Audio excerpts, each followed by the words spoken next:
नमस्कार। आज माघ कृष्ण चतुर्थी शके 1937 मराठी राजभाषा दिन सादर करीत आहोत ठाणे वार्ता। ठळक घडामोडी। ठाण्याच्या समूह विकास योजनेला मुख्यमंत्र्यांची मंजुरी। समर्थ भारत व्यासपीठ निर्माल्य संकलनासाठी 1000 गृहसंकुलात निर्माल्य कलश ठेवणार आणि मराठी भाषा दिनानिमित्तानं आज विविध कार्यक्रमांचं आयोजन।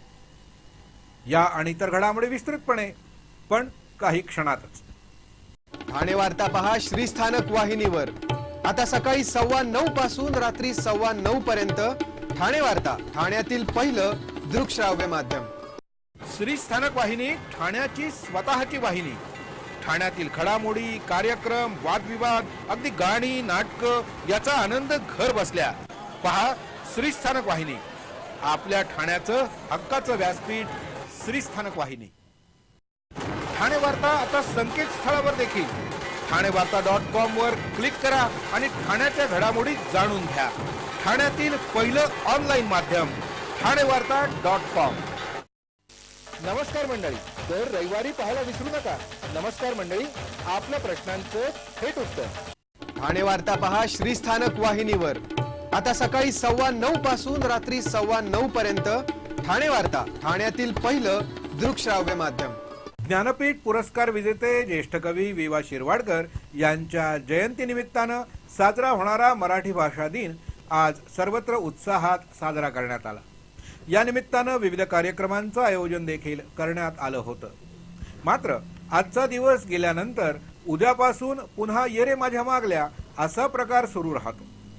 मराठी भाषा दिन साजरा करण्याबरोबरच प्रत्येक मराठी माणसानं शुद्ध मराठीत बोलण्याचा निग्रह करून तो पाळला पाहिजे। तरी सुद्धा मराठी भाषेला भरपूर काही साध्य करता येईल। नुसते दिन साजरे करून उत्सवी होण्यापेक्षा मराठी बोलण्याबरोबरच समोरच्याला देखील मराठीतूनच संवाद साधण्याची आवश्यकता भासेल तो मराठी भाषेसाठी सुदिन ठरेल। ठाणे महानगरपालिकेच्या वतीनं मराठी राजभाषा दिनाच्या निमित्तानं कविश्रेष्ठ कुसुमाग्रजांच्या स्वातंत्र्यदेवीची विनवणी या कवितेच्या प्रतिमेला पुष्पहार अर्पण करून अभिवादन करण्यात आलं। ठाणे महानगरपालिका क्षेत्रातील अधिकृत, अनधिकृत, धोकादायक तसंच जुन्या इमारतींच्या पुनर्विकासासाठी मुंबईप्रमाणेच ठाण्यात देखील समूह विकास योजना लागू करण्याचा निर्णय शासनानं घेतला आहे। ठाण्यासाठीच्या समूह विकास योजनेच्या धोरणाला मुख्यमंत्र्यांनी मंजुरी दिली असून ठाण्यातील जुन्या आणि अधिकृत तसंच अनधिकृत धोकादायक इमारतींच्या पुनर्विकासाचा प्रश्न समूह विकास योजनेच्या माध्यमातून व्हावा यासाठी एकनाथ शिंदे आणि शहरातील इतर आमदारांनी पाठपुरावा केला होता। तत्कालीन मुख्यमंत्री पृथ्वीराज चव्हाण यांनी या योजनेला हिरवा कंदील दाखवला होता, पण यामुळे निर्माण होणाऱ्या प्रश्नांचा मुद्दा उपस्थित झाल्यानं ठाण्यातील समूह विकास योजना रखडली होती। समूह विकास योजनेमुळे होणाऱ्या परिणामांचा अहवाल सादर करण्याचे आदेश न्यायालयानं दिले होते। पालिका प्रशासनानं अलीकडेच हा अहवाल शासनाला सादर केला होता। अलीकडेच पालकमंत्र्यांच्या नेतृत्वाखाली एक शिष्टमंडळ समूह विकास योजना मंजूर करावी यासाठी मुख्यमंत्र्यांना भेटलं होतं। आता मुख्यमंत्र्यांनी या योजनेला मंजुरी दिली असून ही योजना न्यायालयाला सादर करून न्यायालयाच्या मान्यतेनंतर ती अंमलात आणली जाणार आहे। ठाणे महानगरपालिका आयुक्त संजीव जयस्वाल यांनी कळवा चौक ते मनीषानगर या रस्त्याची पाहणी करून येत्या 6 दिवसात या परिसराचं सर्वेक्षण करण्याचे आदेश दिले आहेत। कळवा चौक ते मनीषानगर या रस्त्यावर मोठ्या प्रमाणावर वाहतुकीची कोंडी होऊन मोठीच गैरसोय होते। या पार्श्वभूमीवर पालिका आयुक्तांनी वरिष्ठ अधिकाऱ्यांच्या सोबत या रस्त्याची पाहणी केली। या रस्त्याचं सर्वेक्षण पूर्ण झाल्यानंतर रस्त्यामध्ये बाधित होणाऱ्या सर्वांची एक बैठक आयोजित करून योग्य तो तोडगा काढण्याचं आश्वासन त्यांनी यावेळी दिलं। यावेळी त्यांनी कळवा चौक तसंच छत्रपती शिवाजी महाराज रुग्णालयाबाहेरील अतिक्रमण देखील तोडण्याचे आदेश दिले। या पाहणीच्या वेळी छत्रपती शिवाजी महाराज रुग्णालयापासून पुढे बुधाजीनगर ते कळवा रेल्वे स्थानकाला जोडणाऱ्या रस्त्याच्या कामाचा शुभारंभ पालिका आयुक्तांच्या हस्ते झाला।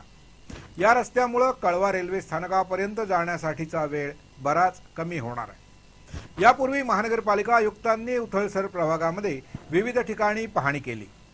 जोगीला तलावामध्ये झालेल्या अनधिकृत बांधकामाचं सर्वेक्षण करण्याचे आदेश त्यांनी शहर विकास विभागाला दिले।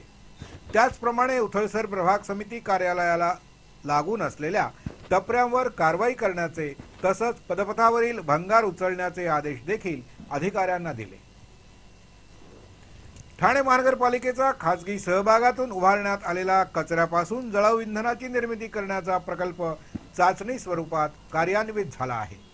या प्रकल्पामुळे शहरातील पालापाचोळा, वृक्षांच्या तुटलेल्या फांद्या, शहाळी अशा हरित कचऱ्याची शास्त्रोक्त पद्धतीनं विल्हेवाट लागणार आहे. ठाणे महानगरपालिका आणि समर्थ भारत व्यासपीठाच्या माध्यमातून कोपरीतील मलनिस्सारण केंद्रात हरित कचऱ्यापासून जळाऊ इंधन तयार करण्याचा प्रकल्प सुरू करण्यात आला आहे. या प्रकल्पात रोज 12 टन हरित कचऱ्यावर प्रक्रिया करून त्यापासून ब्रिकेट तयार करण्यात येणार आहे.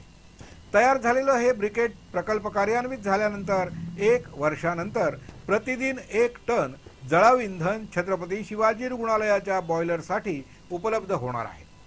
या प्रकल्पामुळे विविध गृहसंकुलांच्या आवारात झाडांमुळे जो हरित कचरा निर्माण होतो त्याची विल्हेवाट लावण्याचा पर्याय उपलब्ध झाला आहे. त्याचप्रमाणे वर्षभर धोकादायक म्हणून जी झाडं तोडली जातात अथवा पावसाळ्यात झाडांची छाटणी झाल्यानंतर निर्माण झालेल्या हरित कचऱ्याची व्यवस्थापन करून त्याचं जळाऊ इंधनामध्ये रूपांतर करता येणार आहे. या प्रकल्पातून दरमहा 150 टन इंधन पालिकेला मिळणार आहे. नामांकित वित्तीय कंपन्यांकडून कर्ज देण्याच्या बहाण्यानं गरजू कुटुंबांना गंडा घालणाऱ्या टोळीला ठाणे पोलिसांनी गजाआड केला आहे. सिद्धेश्वर तलाव परिसरात राहणारे महादेव कदम यांची आर्थिक परिस्थिती खालावल्यानं त्यांना कर्जाची गरज होती. त्यांना घरासाठी 20 लाखांचं कर्ज हवं होतं. बजाज फायनान्स कंपनीकडून बोलत असल्याचं सांगून एका व्यक्तीनं त्यांच्या मोबाईलवर संपर्क साधला आणि कर्ज मिळवून देण्याचं आमिष दाखवलं. या फसवणुकीच्या प्रकारामध्ये विवेक सावंत, मनीष जैन, रोहित वैद्य, सचिन राणे, अक्षय गुरव, सागर बिराडे आणि नितीन जोशी यांचा समावेश आहे. या टोळक्यानं नितीन कदम यांना कर्ज मंजूर न करताच त्यांच्याकडून वेळोवेळी 4,20,000 रुपये उकळले आणि कदम यांना 29,18,000चा ICICI बँकेचा खोटा धनादेश दिला. मात्र हा धनादेश न वटल्यानं महादेव कदम यांना फसवणूक झाल्याचं लक्षात आलं. त्यांच्या तक्रारीनंतर या 7 जणांना अटक करण्यात आली आहे. ठाणे वार्ता पहा श्रीस्थानक वाहिनीवर. आता सकाळी 9:15 पासून रात्री 9:15 पर्यंत ठाणे वार्ता, ठाण्यातील पहिलं दृकश्राव्य माध्यम. आपला परिसर स्वच्छ आणि सुंदर ठेवण्यासाठी ठाणे महापालिकेत सहकार्य करा. ओला सुका कचरा वेगवेगळा जमा करा आणि रोगराईपासून मुक्तता मिळवा. ठाणे वार्ता आता संकेतस्थळावर देखील ठाणेवार्ता.com वर क्लिक करा आणि ठाण्याच्या घडामोडी जाणून घ्या. ठाण्यातील पहिलं ऑनलाईन माध्यम ठाणेवार्ता.com. डॉक्टर आणि रुग्णांचं पिढ्यानपिढ्यांचं जिव्हाळ्याचं नातं म्हणजेच डॉक्टर बेडेकर हॉस्पिटल.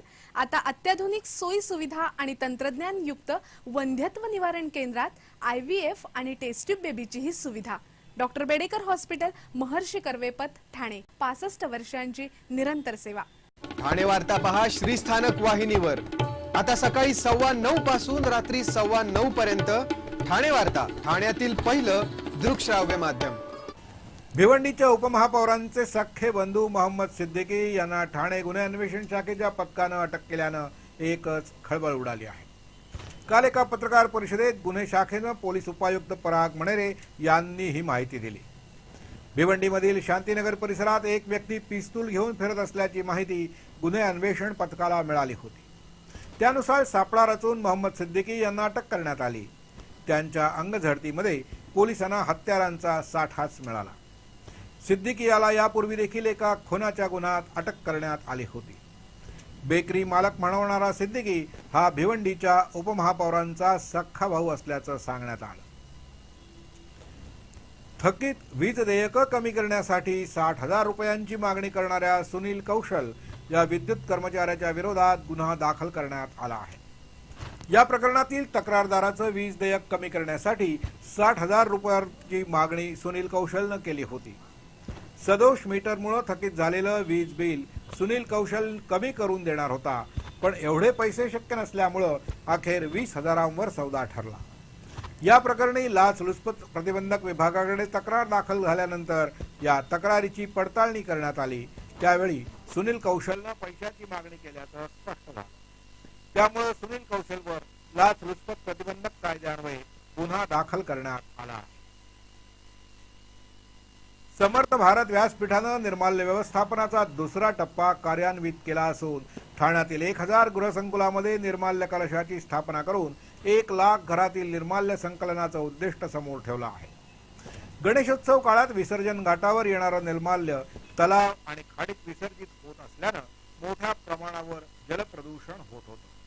यावर उपाय म्हणून 7 वर्षापूर्वी समर्थ भारत व्यासपीठानं ठाणे महापालिका प्रदूषण नियंत्रण कक्षाबरोबर निर्माल्य प्रकल्पाची सुरुवात केली. विसर्जन घाटावरच भाविकांकडून निर्माल्य संकलित करून तिथेच त्याचं जैविक आणि अजैविक असं वर्गीकरण करणं आणि त्यापासून उत्तम दर्जाचं सेंद्रिय खत तयार करण्याचा उपक्रम सुरू झाला.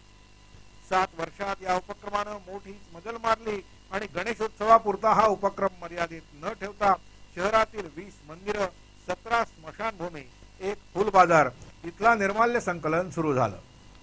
या निर्माल्य व्यवस्थापन प्रकल्पाला प्रतिष्ठेचं असं स्कॉच अवॉर्ड ऑफ मेरिट जाहीर झालं.